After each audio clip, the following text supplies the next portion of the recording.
Eh bien, le bonjour à tous, j'espère que vous allez bien. Aujourd'hui, on se retrouve, comme vous l'avez vu dans le titre, pour le deck profile d'un deck Graine Majou. Alors, pourquoi Graine Majou? Alors, parce que, tout simplement, je trouve que c'est un deck très marrant. Donc, c'est un deck fun, hein, attention, c'est pas un deck compétitif, méta, etc. Vous n'allez pas aller super loin en match avec. Mais c'est un deck qui est très sympa, hein, qui a ses forces, qui a pas mal de faiblesses, mais qui a ses forces. Et je voulais exploiter tout le potentiel de Graine Majou dans la méta actuelle. Donc on cache Tyran qui va bannir beaucoup de cartes. Je pense aussi à Sprite Runic qui banne énormément vos cartes. Donc je me suis dit que dans tout ça, on arme un petit Graine Majou, ça peut être marrant.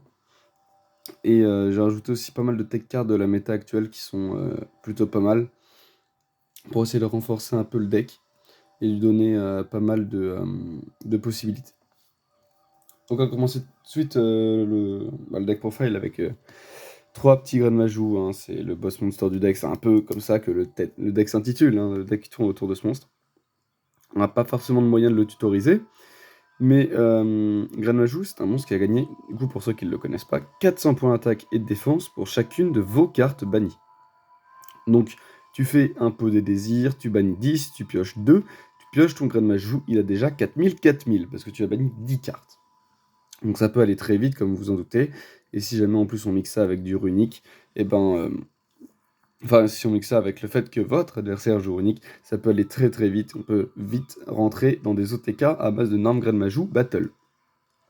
Voilà. Donc ça, c'est pour le début. Ensuite, on va avoir trois petits Gizmek Orochi. Donc, pourquoi Gizmek Orochi? Tout simplement parce que c'est un monstre de niveau 8, c'est un ténèbres, toujours pas mal. Parce que vous le verrez qu'après, on joue une carte qui est pas mal avec les ténèbres. Donc, qu'est-ce que Gizmek Orochi dit? C'est qu'il a un effet rapide dans la main, dans le cimetière, donc ce qui fait déjà un monstre assez chiant à gérer, parce que même quand vous l'envoyez au cimetière, il a son effet, qui est de bannir les 8 cartes face verso du dessus de notre deck. Donc, vous vous en doutez que ça combine plutôt bien avec un Grain de Majou, et vous pouvez l'invoquer spécialement sur votre terrain. Son deuxième effet, c'est que pendant votre tour, celui-là par contre, c'est que vous pouvez ban 3 cartes face verso de votre extra deck, cibler un monstre face recto sur le terrain, et vous le détruisez. Voilà. Vous ne pouvez utiliser qu'un seul de ces deux effets qu'une fois par tour, et c'est pas une fois par tour, donc une fois par carte, c'est vraiment un seul de ces deux effets. Si vous en avez deux sur le terrain, vous ne pouvez pas proc les effets des deux. Donc c'est un monstre qui va se spé par exemple pendant le tour d'adversaire s'il commence, que c'est un deck go second, hein, c'est un deck OTK. Donc vous allez l'invoquer spécialement sur votre terrain, à la end phase, vous dites ok, très bien, vous l'invoquez. Pendant votre tour, en main, vous allez dire effet, bannir 3 cartes, target une carte de l'adversaire et la détruire. Donc ça commence déjà à pouvoir gérer une ressource de l'adversaire sans que vous ayez fait grand chose, à part donner du potentiel à votre grain de Majou que vous avez peut-être en main. Donc voilà, ça c'est pour le petit Gizmek. Ensuite, une des meilleures cartes actuellement de la méta en Go 2 est extrêmement forte dans ce deck, parce que si jamais on nous fait start, c'est un peu pénible. Évidemment, 3 Fenrir. 3 Fenrir Kashtira. Est-ce que j'ai vraiment besoin de présenter cette carte? Vraiment très très forte. Donc vous pouvez l'invoquer spécialement si vous ne contrôlez aucun monstre. Ce n'est pas once per turn, faites attention. Si vous faites jugement sur un Fenrir et que vous en avez un autre en main, vous allez spell le deuxième. Votre adversaire aura juste fait un jugement dans le vide. Les deux autres effets par contre qu'il a sont hard once per turn. C'est que vous pouvez activer son effet pour tuto un monstre Kashtira. Donc vous allez tuto le même généralement. Et son deuxième effet, c'est que lorsque votre adversaire active un effet de monstre, à la résolution de cet effet, vous allez, dans une nouvelle chaîne, dire effet de Fenrir, cibler un monstre sur le terrain de l'adversaire. D'ailleurs, au passage, si tu cibles pas un monstre, mais une carte face recto, donc c'est encore plus fort, là, c'est ce que je voulais voir. Si tu veux cibler une carte face recto sur le terrain de l'adversaire, et tu la bannis face verso. Donc par exemple, votre adversaire active effet de Eugene pour tuto le terrain, très bien. S'il a déjà un terrain sur le terrain, tu peux faire effet Fenrir, target un terrain, le bannir face verso. Comme ça, il est sûr d'avoir perdu son terrain tout jamais, même s'il en a un autre en main. Il est sûr d'avoir perdu celui qui est là. Donc assez fort. Ça marche pareil sur Riser, quand vous avez fait Spé Fenrir, ça fait toujours une grosse pression sur le Riser adverse. Donc, excellente carte de Go 2, excellente carte de Go First, petit Fenrir. Ensuite, en one-off, on va jouer un Pancra. Donc, ces deux cartes-là exceptionnelles, hein. en go second. Et surtout, on verra que Pancra peut nous donner rapidement accès avec Fenrir à une petite toolbox rang 7. Donc j'ai mis 2 monstres de nouveau de rang 7 de mémoire, peut-être un seul. Mais c'est très intéressant d'avoir un Pancra parce que ça gère une carte sur le terrain, ça gère un skill drain par exemple, qui fait énormément de balles à notre deck. Donc Pancra, toujours très intéressant à avoir. Ensuite, on va jouer une toute petite toolbox à base de 3 dangers Bigfoot et 2 dangers Thunderbird. Alors pourquoi 3 Bigfoot, 2 Thunderbird? C'est des niveaux 8, c'est des dark. Ils peuvent se spé, ils peuvent péter des cartes sur le terrain. C'est tout ce dont on a besoin en Go in first ou en Go second.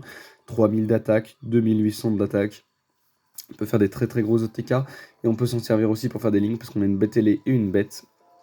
On peut voir que du coup on a des links qui demandent par exemple 2 monstres de types différents ou 2 monstres ou des trucs qui demandent 2 monstres de noms différents et du coup des monstres qui peuvent se spé gratuitement ou détruire des cartes, ça peut faire très très mal à votre adversaire pour les OTK. Ensuite, toute petite engine Beasted. Oula, désolé pour la caméra. On va avoir 2 Druisium, 1 Balrak. Voilà, très fort en Go first, très fort en Go second. Pas besoin de parler des Beasted, hein. Ils ont un effet rapide si votre adversaire contrôle un monstre. Si vous avez ciblé un light ou un dark dans l'un des 2 cimetières, vous le bannissez et vous allez invoquer votre bestiaire. Voilà. Druisium, il a un effet, c'est s'il envoyait du terrain au cimetière, tu cibles un monstre invoqué spécialement de l'adversaire, tu l'envoies au cimetière. Et Baldrake, c'est si jamais il invoque par ici synchro, rituel ou lien, sauf dans un match step, tu peux sacrifier un autre light ou un autre dark que tu contrôles, tu cibles le monstre invoqué SP et tu le bannis. Donc ça peut faire très très vite mal aussi. Je pense par exemple à son adversaire qui fait Branded Fusion, qui fait par exemple Rin Broom. Tu vas faire effet Baldrake, sacrifie par exemple, je sais pas moi, un Thunderbird. Et tu vas bannir son Rin Broom, comme ça il ne pourra plus jamais le respawn depuis le cimetière. Donc ça peut faire vraiment très très mal. Ensuite, je vous l'ai dit, c'est un deck Go in second, donc on va jouer évidemment 3 Lava Golem. Parce que comme vous l'avez vu, on n'a que des spés à part Grand Majou qui peut se... Non, mais Grand Majou, vu qu'on le joue x3, potentiellement on peut attendre quelques tours avant de l'avoir en main, donc autant temporiser et avoir des Lava Golem. Donc Lava Golem, pour ceux qui ne le connaissent pas, tu sacrifies 2 monstres sur le terrain de l'adversaire et tu l'invoques sur le sien. Ce n'est pas une fois par tour, hein, sachez-le, si vous avez 2 Lava Golem en main, tu peux norme les 2 en sacrifiant 4 monstres de l'adversaire. C'est toujours intéressant. En stand-by phase, le contrôleur de Lava Golem prend 1000 de dommages. Voilà. Et par contre, vous ne pouvez pas invoquer normalement le tour où vous invoquez Golem de là sur le terrain de l'adversaire. Donc c'est pour ça qu'il faut faire attention. Vous avez Grain de Majou et Lava Golem. Si vous faites Lava Golem, vous ne pouvez pas norme Grain de Majou. Donc faites quand même attention avec cette carte. Et c'est pour ça que je vous propose une autre alternative qui est énormément plus chère suite à la victoire de Samir Bachar hier, Kurika. Alors Kurikara, pour ceux qui connaissent pas, hein, mais c'est une carte un peu connue maintenant, c'est que c'est un peu un lava golem, d'accord? C'est un mélange entre un kaiju et un lava golem. C'est que vous allez pouvoir sacrifier des monstres sur le terrain de l'adversaire, c'est que pendant votre tour évidemment, mais seulement si les monstres en question ont activé leurs effets. Par exemple, imaginons, ton adversaire a fait effet Shangri-La en stand-by phase. Il a fait effet Risert pour attacher un matériel, ils ont tous les deux activé leurs effets. Tu peux faire Kurikara, tu sacrifies les deux et tu l'invoques sur ton terrain. Donc Kurikara, elle va gagner 1500 attaques pour chaque monstre qu'elle a sacrifié par cet effet. Donc par exemple, elle va gagner 3000 si elle sacrifie 2 monstres. Donc ça va très vite. Et autre chose importante, ce n'est pas once per turn l'effet de sacrifier. Hein. On l'a vu à la finale du YCS de Londres, ce n'est pas once per turn, donc il faut faire attention. Par contre, l'effet qui est once per turn, c'est durant votre end phase, tu peux cibler un monstre dans le cimetière de l'adversaire et tu l'invoques spécialement sur ton terrain. Donc c'est vraiment très très fort. Si tu sacrifies par exemple le Riser, tu peux faire effet, target le Riser et tu l'invoques sur ton terrain. Donc ça peut faire vraiment très très mal. Sans compter que la carte n'est pas once per turn et c'est certainement un des artworks les plus jolis de Yu-Gi-Oh! On a fini avec les entre guillemets monstres du deck, parce qu'on va passer au N-Trap. Donc évidemment un deck bannissement, qui dit un deck bannissement dit Shifter. Shifter pourquoi? Parce que on a très peu de cartes en soi dans le cimetière, et surtout avec les Beasted, comme je vous l'ai montré, on peut bannir un Shifter pour en refaire un autre derrière, parce que dans ce deck on ne joue pas Fissure Dimensionnelle ou Macrocosmos, donc il faut un moyen d'embêter votre adversaire pendant son pendant son tour. Donc Shifter, assez utile. Ensuite, évidemment, je pense que j'ai pas vraiment besoin de la préciser, mais Ash Blossom, donc Floraison de Cendre, jouer Printemps. Tour de la Save veut activer un effet qui bouge une carte du deck, donc soit qu'il l'envoie au cimetière, soit qu'il veut piocher ou tutoriser, ou alors s'il veut spé du deck, tu dis non. Voilà, c'est une carte qui dit non. Donc c'est toujours intéressant d'avoir des cartes qui disent non. Dans un deck Go Second, comme ça on réduit les plays de l'adversaire, ce qui permet un meilleur OTK. On va terminer avec les monstres, on va passer au magie piège. Donc en magie évidemment, 3 pots d'extra, parce que le deck n'est pas très stable, donc il faut lui ajouter de la stabilité. Donc 3 pots d'extra, on bannit 6 ou 3 de notre extra deck, on pioche 1 ou 2 selon le nombre qu'on a banni. C'est la première carte à faire en début de main phase 1, donc faites attention. C'est par exemple avec pot désir, vous la piochez, vous ne pouvez pas faire son effet le même tour. Parce que ce n'est pas la première action que vous avez fait en main phase. Par contre, un truc à savoir, c'est que pot de l'extra vous restricte et tu ne peux pas piocher le reste du tour où tu as fait cette carte. Donc si par exemple tu fais pot d'extra et que tu fais un danger derrière, fais attention, le danger s'il se spé, tu ne peux pas piocher. Donc assez important, peut être restrictif, mais bon, il assure tellement de possibilités dans notre jeu que très intéressant de l'avoir. On va jouer un mono des désirs. Pourquoi un mono des désirs? Parce que vous avez vu qu'on joue 3 Gizmek, bannir 8, et là bannir 10, ça va très très vite. Et on ne veut pas se deck out avec le deck, on ne peut pas réduire nos possibilités, donc on va jouer un mono des désirs, et ce qui nous empêche d'ailleurs de ne pas faire pot des désirs, bannir 10, et pioche pot des désirs. C'est arrivé plusieurs fois, ça m'a traumatisé. Maintenant, je le joue en x1. Et surtout, on va jouer une autre carte qui permet de le tutoriser. Pousser des triples tactiques. Que dire de cette carte? C'est littéralement une carte qui dit va tuto un tiers des cartes du jeu. C'est vraiment très très fort. Voilà. Donc, pousser des triples tactiques, ton adversaire active un effet de monstre. Ce tour, tu peux tout simplement aller tuto une magie piège normale. Enfin, tu la set. Et si ton adversaire contrôle un monstre, tu peux l'ajouter à ta main à la place. La carte qui est set ne peut pas activer son effet ce tour. Donc, par exemple, si votre adversaire fait juste H, tu vas, par exemple, prendre un pot des désirs, tu le set et tu as un pot des désirs au prochain tour. Ou, par exemple, un pot d'extravagance. Voilà.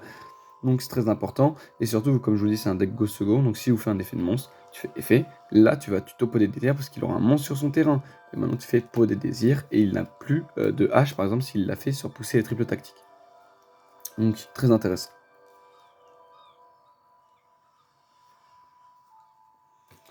Ensuite, on va jouer une petite one-off, changement de cœur. Voilà. Carte excellente dans la méta actuelle. Tu cibles un monstre de l'adversaire, tu en prends le contrôle jusqu'à la end phase. Tu en fais ce que tu veux après. Tu peux le manger si tu en as envie. C'est toujours très intéressant d'avoir un changement de cœur. C'est une carte super forte et que surtout, je vous l'ai dit, c'est un deck OTK, donc un deck Go Second. L'adversaire va forcément avoir des monstres, sauf s'il jouait de Lich. Mais quand bien même il jouait de Lich, s'il invoque le Lord, tu fais changement de cœur, tu targetes le Lord, tu le voles. Et jusqu'à la end phase, tu as un Lord à 3500 d'attaque, par exemple. Donc c'est par exemple très très intéressant d'avoir un changement de cœur. Et pour finir avec le main deck, voilà, garde super forte de Go First ou de Go Second, qui permet de raser le board. Une super poli, évidemment. Super poli, c'est très très fort. Et pourquoi super poli et pas par exemple Heavenly ou Dark Ruler, qui sont des excellents breaking boards? C'est que super poli ne va pas vous dire skip ta battle. Voilà. Parce que pour un deck OTK, c'est un peu con de skip sa battle. Donc, avoir des super polis, c'est toujours très intéressant. Maintenant qu'on a passé le main deck, je vous propose de passer à l'extra deck et de commencer avec les monstres Xyz. Voilà, on en joue 6, on en a quelques-uns. Voilà, c'est parti. Alors, on va commencer avec numéro 24, Dragulas. Alors, pourquoi Dragulas? Vous allez me dire. Il est rang 6, ça se fait avec 2 Beasted. Vous allez me dire, oui, mais Wolo est meilleur. Oui, mais vous oubliez pas qu'on joue un deck où il y a Shifter, on joue un deck où on ne veut pas voir les monstres de l'adversaire dans le cimetière, et donc du coup, Wolo ne servirait à rien. Donc, on va partir plutôt sur simplement Dragolas, qui dit que pendant ton tour, c'est pas un effet rapide, mais ça reste pendant ton tour, si un monstre face recto sur le terrain, tu le face down. Donc, c'est plutôt pas mal. En plus, il a un autre effet assez sympathique, c'est que si cette carte face recto est envoyée au cimetière ou bannie par un effet de carte de l'adversaire, tu peux l'invoquer spécialement en position de défense face verso. Et lorsqu'il est retourné face recto, tu envoies une carte sur le terrain au cimetière sans cibler, donc ça c'est très très fort. Ensuite, on va jouer évidemment Diablosis, hein, qui se fait avec un Fenrir et par exemple un Pancras. C'est tout simplement trop fort, Diablosis. C'est débile comme carte. Voilà. Donc pour ceux qui ne connaissent pas, tu regardes l'extra d'adversaire et tu en bannis une carte face verso. Voilà. Ensuite, en plus de ça, si jamais il y a une carte qui est bannie face verso, que ton adversaire bannit une carte face verso, pardon, et ben tu vas tout simplement bannir des cartes du dessus du deck de ton adversaire pour chacune de ces cartes bannies face verso. S'il en a 10, il va bannir 10 du dessus de son deck. S'il en a 20, il va bannir 20 du dessus de son deck. Ça peut déKO très facilement. C'est d'ailleurs une carte excellente dans Kashtira. Mais nous, c'est une carte qu'on va trouver très sympa dans notre deck, parce qu'on joue Fenrir quand même. On joue des cartes qui vont quand même pouvoir bannir face verso. Certes, si on jouait Licorne, ce serait certainement meilleur, parce qu'on pourrait jouer Naissance Kashtira, et dans ce cas, bannir aussi 3 cartes du cimetière de l'adversaire face down, et du coup, ça monterait très très vite. Mais bon, on joue Fenrir, donc on joue un petit Diablosis, c'est toujours sympa. Ensuite, Dingersu, hein, on a plein de monstres de niveau 8, donc forcément, Dingersu. Hop là, désolé pour le focus. Donc Dingersu, qu'est-ce qu'il dit? Tu peux aussi l'invoquer en utilisant un monstre lien Orcus que tu contrôles, ça, on s'en fout. Mais c'est surtout les autres effets qui nous intéressent. Lorsque cette carte est invoquée spécialement, tu peux envoyer une carte contrôlée par ton adversaire au cimetière. Ou alors, tu attaches un de tes monstres machine bannis à cette carte comme matériel. Donc par exemple, votre adversaire a par exemple, je sais pas moi, fait un effet de runique et a banni un de vos trancheurs célestes septentrons. Donc c'est un peu chiant. Bah, Dingersu va le récupérer et l'attacher en matériel. En plus de ça, Dingersu, il peut dire que si jamais il y a tout simplement une ou plusieurs cartes que je contrôle qui va être détruite au combat par effet de carte, je peux détacher un matériel à la place. Donc par exemple, je peux détacher le trancheur céleste, et effet du trancheur céleste dans le cimetière, je vais le respect. Donc Dingersu très très fort, voilà, ça permet de gérer Dragoon en plus de ça, donc que demander de plus. Ensuite, on va jouer la petite toolbox OTK rang 8. Donc Draglubion, invoque numéro 100 et numéro 38. Alors, que fait Draglubion? Il demande de monstres de niveau 8. Bon, vous avez compris, c'est assez facile à faire. Il ne peut pas être ciblé avec des effets de cartes. C'est toujours sympathique. Il dit que tu détaches un matériel et tu invoques spécialement de ton extra deck ou de ton cimetière un monstre numéro. Voilà, et tu lui attaches un autre monstre numéro comme matériel. D'accord? Et aussi, tu ne peux pas déclarer d'attaque à part avec le monstre que tu as spé par ton effet. Donc on va spé nous dragon numéro. Voilà. Donc, qu'est-ce qui est intéressant? Si vous faites Dragoublion, vous faites effet, vous invoquez dragon numéro, et vous l'attachez à numéro par exemple 38, ou numéro 24, ça tu t'en fiches, ou numéro par exemple 89 Diablosis. Là par exemple, on va prendre l'exemple de numéro 38, vous l'attachez. Vous pouvez faire effet dragon numéro, vous détachez un matériel, donc numéro 38, envoyé au cimetière, et dragon numéro, jusqu'à la fin du tour, il va gagner une attaque égale à la somme des rangs sur le terrain, fois 1000. Fois 1000. Avec ça, ça fait 9000. Avec ces deux cartes sur le terrain. Donc il va gagner 9000 attaques jusqu'à la fin du tour. Il suffit qu'en face, il y ait par exemple un Arisert, il va avoir 16000 d'attaque. Ça monte très très vite. Donc comment dire que c'est une parfaite machine OTK Dragon numéro. Donc très intéressant de le jouer dans ce deck-là. Surtout qu'il est très facile à invoquer. Voilà. Voilà pour les Xyz. Je vous propose de passer du coup aux liens du deck.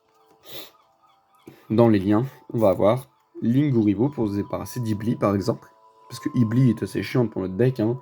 On va pas se mentir, vu qu'on a que des SP, il faut un moyen de la gérer, donc Linguribo, ça protège d'Evenly, en plus de ça, ça protège d'Imperm sur tes monstres, donc toujours très intéressant d'avoir un Linguribo. Ensuite, Donneur. Alors Donneur, je suis mitigé.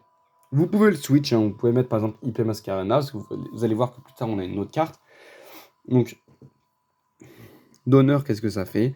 Tu peux tout simplement cibler un monstre que tu contrôles et une carte contrée par ton adversaire. Enfin, un monstre contré par ton adversaire, tu les détruis. Donc, généralement, on va target lui un monstre adversaire, on les détruit tous les deux. Voilà. Ensuite, en plus de ça, tu peux sacrifier un monstre et t'invoques spécialement un monstre mercenaire depuis ta main ou ton cimetière de nom d'origine différent du monstre sacrifié. Bon, ça, c'est un petit peu osef. Voilà, on ne l'utilisera jamais parce qu'on n'a pas d'autre monstre à sourire. Mais c'est surtout son effet de péter un monstre sur le terrain qui est intéressant. Voilà. Ensuite, évidemment, on veut gérer les monstres invoqués SP, Cerbère. Cerbère, c'est pour ça que je dis qu'à la place de d'honneur, on peut aussi mettre IP, parce que Cerbère est très très fort avec IP. Donc, qu'est-ce que fait Cerbère? Tu défausses une carte, tu détruis un monstre invoqué SP sur le terrain. Tout simplement. En plus de ça, si le monstre est collier quand il a activé son effet, tu peux draw une carte en plus. Donc ça, c'est intéressant à faire par exemple avec les dangers. Par exemple, vous allez faire effet Cerbère. Pendant le tour d'adversaire, tu vas défausser par exemple Bigfoot. Tu vas péter un monstre invoqué spécial au tour de l'adversaire. En réseau, effet Bigfoot, vu qu'il a été défaussé, tu peux cibler un monstre de l'adversaire et le détruire aussi. Donc par exemple, IP, elle toute seule, fait par exemple péter 2. C'est toujours intéressant d'avoir un petit Cerbère et une IP. Mais bon, moi je ne joue pas IP. Ensuite, on va jouer une Dark très très fort. Hein. Dans le deck, on n'a que des Dark pratiquement. On a des feux aussi, mais on va pas jouer Ita parce qu'il n'y a pas beaucoup de decks qui jouent vraiment Ita. Donc on va jouer Dark. Donc Dark, qu'est-ce qu'elle dit? Tu peux cibler un monstre dans le cimetière de ton adversaire, tu le spé dans une zone pointée par cette carte. Donc, par exemple, tu peux respé un Dragoon. Par exemple. Ce qui est plutôt marrant. Tu peux respé un DPE. Toujours intéressant. Tu peux respé un Miroir Jade. Ça sert à rien, mais c'est marrant. Enfin, bref, ça c'est toujours marrant. Et surtout, Dark, si jamais par exemple elle est détruite au combat ou par un effet de carte de l'adversaire, tu peux tutoriser un monstre ténèbres qui a max 1500 de défense. Et devinez qui dans le deck n'a pas 1500 de défense? Granmeshou. Voilà. Et pour finir avec les liens, on va jouer évidemment Zéroboros. Alors, désolé pour le focus. Voilà. Alors, Zéroboros, qu'est-ce qu'elle dit? Déjà, elle demande 2 plus monstre effet, lien générique, tout ce qu'on aime. Elle gagne 200 attaques pour chaque carte bannie. C'est toujours intéressant. Tu ne peux pas invoquer ni poser de monstres dans les zones aux monstres extra pointés par cette carte. Pourquoi pas? Après tout, c'est toujours sympa. Donc, tu fais une Dark, si tu refais une lien, tu fais ça. Eh ben, tu ne peux pas invoquer, par exemple, ton adversaire ne peut pas invoquer par lien. C'est plutôt pas mal. Maintenant, quel est son véritable intérêt? C'est que s'il y a une carte qui est spé dans une zone pointée par cette carte, par exemple, si elle est en zone extra, s'il y a des monstres qui sont spé là ou là, par exemple un Beasted, hein, si par exemple on spé un Beasted ici, tu bannis tout simplement toutes les cartes sur le terrain. Une fois par tour, durant la standby phase, après qu'on ait activé son effet le tour d'avant, on peut la respé. Voilà, un cauchemar à gérer pour votre adversaire. Si vous le il joue pas et que vous avez un Beasted en main, vous allez ban son board, il se respect, il gagne 200 attaques pour chaque carte bannie, et il reste sur le terrain, et si jamais il ne regère pas, tu vas pouvoir respect un monstre dans une zone bannie, dans une zone pointée, rebannir le board, et faire ça en permanence, sachant qu'il booste son attaque du coup pour chaque carte bannie. Et lui, c'est pour tes cartes et celles de l'adversaire. Donc le boost peut rapidement être très très vénère. On va terminer avec les fusions. Et pour les fusions, on en joue 4 évidemment, puisqu'on joue des targets super polis. On va jouer Dragon, Garura, le MVP, même s'il n'est pas souvent arrivé au cimetière, ça reste un MVP. Dragostapelia et Dragon Fusion Venin Infâme. Voilà. Un peu classique, hein, les extra targets à super poli, ça reste classique. On va terminer du coup avec le side deck. Hein. Le side deck, qu'est-ce qui peut être intéressant? C'est des cartes, par exemple, contre des decks combo, qui peuvent avoir plein de negate. On va par exemple avoir Nibiru.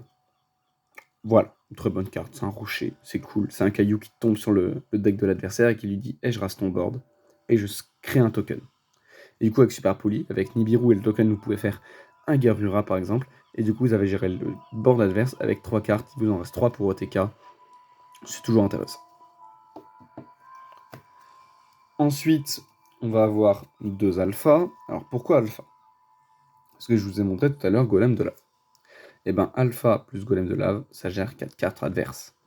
Et oui, vous allez faire Golem de lave sur 2 monstres adverses. Ok? Vous n'avez pas de monstre. Vous allez pouvoir spé alpha. Alors, c'est pas parce que vous n'avez pas de monstre que vous pouvez spé alpha, parce que alpha il dit que si votre adversaire contrôle une somme d'attaques sur ces monstres supérieure à la somme des attaques des monstres que vous contrôlez, vous pouvez l'invoquer spécialement. C'est pas once per turn son effet de se spé non plus. Donc très fort. Son effet qui est once per turn, c'est que vous pouvez cibler un nombre de vos monstres bêtes, bêtes ailés ou bêtes guerriers sur votre terrain, et un nombre de cartes égal sur le terrain de l'adversaire. Et vous allez les renvoyer à la main. Donc très fort. Donc le combo que je vous dis, par exemple, c'est que vous allez pouvoir invoquer un golem de lave en sacrifiant 2 monstres adverses, vous allez spé alpha, Effet alpha, target alpha et le golem de lave. Vous les remontez en main. Et tu sacrifies les 2 derniers monstres avec le golem de lave. Et tu respect alpha. Parce que tu n'as plus de monstre sur ton terrain, donc du coup, sa somme d'attaque est forcément supérieure à la tienne. Donc tu vas pouvoir respect alpha, et par exemple en battle, paf, tu pètes le golem de lave en défense. T'as géré un board adverse avec 2 cartes. Très intéressant, on va pas se mentir, ça reste intéressant. Ensuite, je vous l'ai dit tout à l'heure, c'est un peu chiant de skip la battle, mais contre les decks back row, vous n'avez pas le choix. Evenly quand même. Voilà. Contre un deck back row, vous faites Evenly, ça fait toujours très mal, on va pas se mentir. Hein. Un Edge qui perd toutes ses ressources, bon, il apprécie pas beaucoup. Donc, Evenly très très forte. Hein. J'explique les faits au cas où il y a des nouveaux qui passent et qui ne connaissent pas Evenly. Tout simplement, à la fin de la battle phase, si on a ça contre plus de monstres, tu peux tout simplement bannir face verso. Enfin, ton adversaire va bannir face verso autant de cartes sur son terrain jusqu'à en avoir autant que toi. Par exemple, si tu as 2 cartes sur ton terrain qu'il en a 10, il va devoir bannir 8 cartes parce qu'il va devoir en avoir que 2. Voilà. Effet très intéressant de Evenly, c'est qu'elle dit que si jamais toi, tu ne contrôles aucune carte, tu peux activer cette carte depuis ta main. Donc par exemple, en Go 2, votre adversaire a posé un board mais n'a pas de negate magie piège. Tu fais draw, standby main, normal. Tu lui regardes dans les yeux, tu lui fais j'entre en battle phase. Vous n'avez aucune carte. Il dit oui. Tu dis à la fin de la battle phase, j'active Evenly de ma main. Donc à force égale. En anglais, Evenly match, donc à force égale. Il va bannir autant de cartes jusqu'à en avoir qu'une seule sur le terrain. Parce que vous contrôlez qu'une seule carte à ce moment-là. Donc, il va tout simplement bannir tout son board juste parce que vous avez activé une carte. Ce qui est tout simplement broken. Oui, on peut dire ça, oui. Ensuite, une carte très très forte contre Sprite, contre Kashtira. Si jamais on vous fait commencer, Gozen Match. Enfin, très fort. Quand je dis très fort contre Sprite Kashtira, c'est broken contre Sprite Kashtira. On va pas se mentir, cette carte, tu regardes ton adversaire dans les yeux, tu fais bah frérot, toi un monstre sur le terrain. C'est dommage. C'est dommage quand même. Donc, comment présence de l'empereur, ça empêche tout simplement, enfin, ça empêche, ça oblige les 2 joueurs à n'avoir qu'un seul attribut sur le terrain. Sachant que Kashtira joue des monstres vent, joue des monstres terre, des monstres feu, des monstres ténèbres. Riser, je sais plus ce qu'il est, il est peut-être light, je sais pas. Mais vu qu'il joue plein d'attributs différents, tu le regardes, tu fais, bah tu n'en joueras plus qu'un seul, man. Et comment dire que gérer un board quand tous les monstres que tu spais sont ténèbres, eh ben ça peut faire très très vite le café. Ensuite, petite carte de time, tout simplement la fille fantôme et cornouiller effrayant, voilà. De toute façon, comment dire, cette carte est trop forte. Donc, durant chaque tour, sauf pendant la end phase, en effet rapide, tu peux la défausser. Et ce tour, tu gagnes un effet. L'effet est que chaque fois que ton adversaire va invoquer spécialement, tu vas gagner en life point son attaque. Par exemple, imaginons, il invoque 3 monstres contre 3000 attaques, tu vas gagner 9000 life points. C'est super fort. Au time, c'est super fort. Donc, Vivantôme et Cornouille effrayant, très très intéressant de l'avoir. Il nous reste une seule carte à avoir, et cette carte, c'est une carte générique, hein, Call by the Grave. Comment dire, cette carte est très forte. Voilà, ça bannit une carte du cimetière de l'adversaire.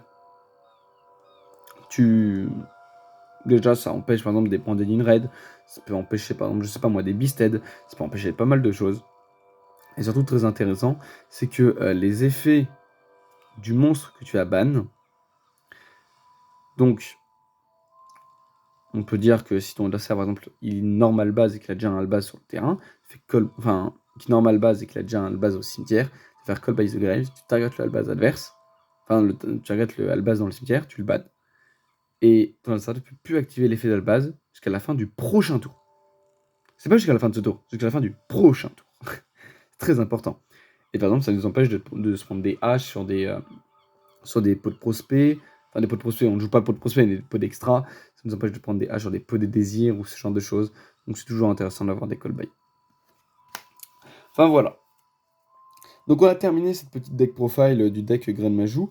Voilà. Donc si jamais vous avez des conseils à me donner, n'hésitez pas. Je suis preneur. Surtout si jamais vous avez des idées, comme des idées pour améliorer ce deck, je veux dire. Donc n'hésitez pas et en attendant le prochain deck profile, je vous dis tchuss.